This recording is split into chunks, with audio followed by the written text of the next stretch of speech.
بسم اللہ الرحمن الرحیم نحمد و نصلی و نسلم علی رسول النبی الکریم الصلاۃ والسلام علیک یا سیدی یا نبی یا رسول اللہ الصلاۃ والسلام علیک یا سیدی یا نبی یا حبیب اللہ۔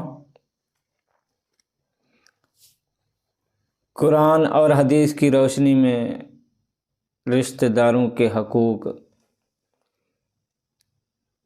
رشتہ داروں کے جو حقوق ہیں،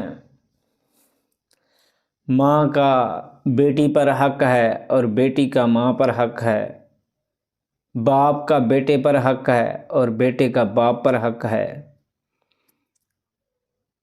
اور اسی طرح میاں بیوی پر ایک دوسرے کے حقوق ہیں، بہن بھائیوں کے ایک دوسرے پر حقوق ہیں، اور قریبی رشتہ داروں کے ایک دوسرے پر حقوق ہیں۔ تو جیسے باپ کی وراثت میں اس کی بیوی کا بھی حق ہے اور بیٹوں کا بھی حق ہے اور اس کی بیٹیوں کا بھی حق ہے۔ اکثر آج کل جو بیٹیوں کو باپ کی وراثت سے محروم کیا جا رہا ہے، تو خدا را اس لعنت سے بچیں، کسی کا حق کھانے سے بچیں۔ اللہ اور اس کا رسول سخت ناراضگی کا اظہار کرتے ہیں جو کسی کا حق کھاتا ہے۔ جو کسی کا حق کھاتا ہے وہ مت سوچے کہ میں جنت میں جاؤں گا۔ جنت میں تو دور کی بات ہے، جنت کی خوشبو ہی اس تک نہیں پہنچے گی جو کسی کا حق ناجائز مال کھاتا ہے۔ جو بھائی بہنوں کا مال کھاتے ہیں، بہنوں کا حق کھاتے ہیں، بہنوں کی وراثت کھاتے ہیں، تو ان بھائیوں کو یہ نہیں سوچنا چاہیے کہ ہماری بخشش ہو جائے گی۔ وہ جنت کی خوشبو سے ہی دور کیے جائیں گے اور جہنم کا ایندھن بنیں گے جو کسی کا حق کھاتے ہیں۔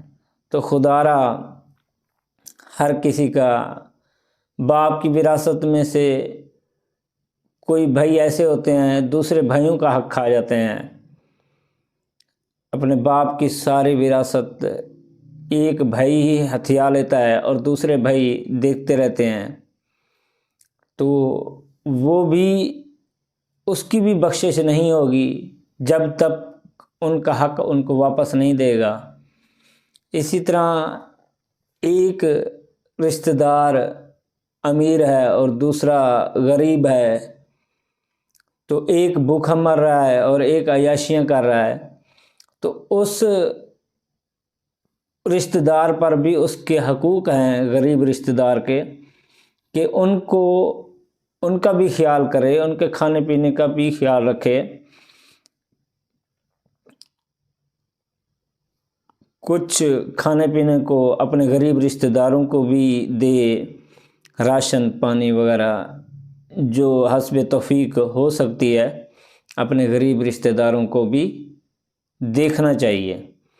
اللہ اور اس کا رسول راضی ہوتے ہیں جو اپنے غریب رشتہ داروں کا خیال رکھتے ہیں، غریب رشتہ داروں کا، غریب ہمسایوں کا۔ حضور صلی اللہ علیہ وآلہ وسلم کا فرمان ہے کہ سالن شوربے والا بنایا کرو، زیادہ بنایا کرو، اس لیے کہ اپنے غریب رشتہ داروں اور ہمسایوں کو بھی دیا کرو۔ تو اس لیے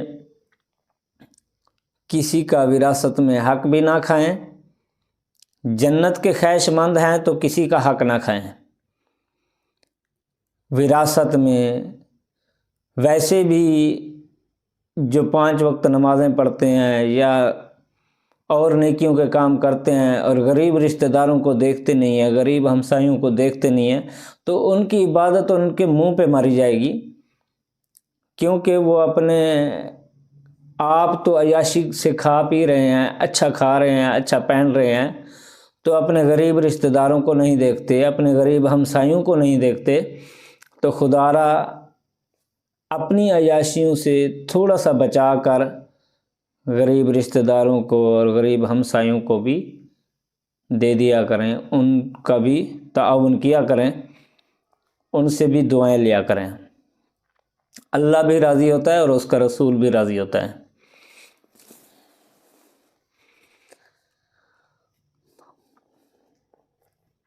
حضور صلی اللہ علیہ وآلہ وسلم کا فرمان ہے مسلمان کا بھائی ہے، اور جو بھائی مسلمان آپس میں ایک وجود کی طرح ہیں۔ ایک جسم میں پاؤں کو تکلیف ہو تو پورے جسم کو تکلیف ہوتی ہے، جسم میں ہاتھ کو تکلیف ہو تو پورے جسم کو تکلیف ہوتی ہے، پورا جسم بے سکون ہوتا ہے۔ تو اسی طرح جو ہمارے غریب رشتہ دار، ہمارے غریب ہمسائے بھوک سے مر رہے ہوتے ہیں، بھوک سے راتیں گزار رہے ہوتے ہیں، تو ایک مسلمان اپنی عیاشی سے کھا رہا ہوتا ہے، پیٹ بھر کے کھا رہا ہوتا ہے اور کھانا اکثر ضائع کر رہے ہوتے ہیں، تو غریب ہمسایوں کو، رشتہ داروں کو نہیں دیکھتے، تو ان کے لیے اللہ اور اس کے رسول کی ناراضگی ہے۔ وہ مسلمان نہیں ہو سکتے جو اپنے مسلمان بھائیوں کا دکھ درد میں شریک نہ ہوں۔ تو کوشش کیا کریں اپنے غریب ہمسائے اور غریب رشتہ داروں کو، پہلے نمبر پر غریب رشتہ دار ہوتے ہیں، دوسرے نمبر پر غریب ہمسائے ہوتے ہیں، تو ان کا لازمی خیال رکھا کریں۔ اللہ ان کے صدقے آپ کو جنت میں اعلیٰ مقام عطا فرمائے گا۔ آپ کی دنیا بھی اچھی ہو جائے گی اور آخرت بھی اچھی ہو جائے گی۔ آپ کے دنیا میں کے رزق میں بھی برکتیں ہو جائیں گی اور آخرت بھی اچھی ہو جائے گی۔ تو خدا را کسی کا حق نہ کھائیں، کسی کی وراثت نہ کھائیں، اور کسی غریب یتیم کا حق کھانے سے گریز کریں۔ اللہ ہمیں ایسے گناہوں سے بچنے کی توفیق عطا فرمائے۔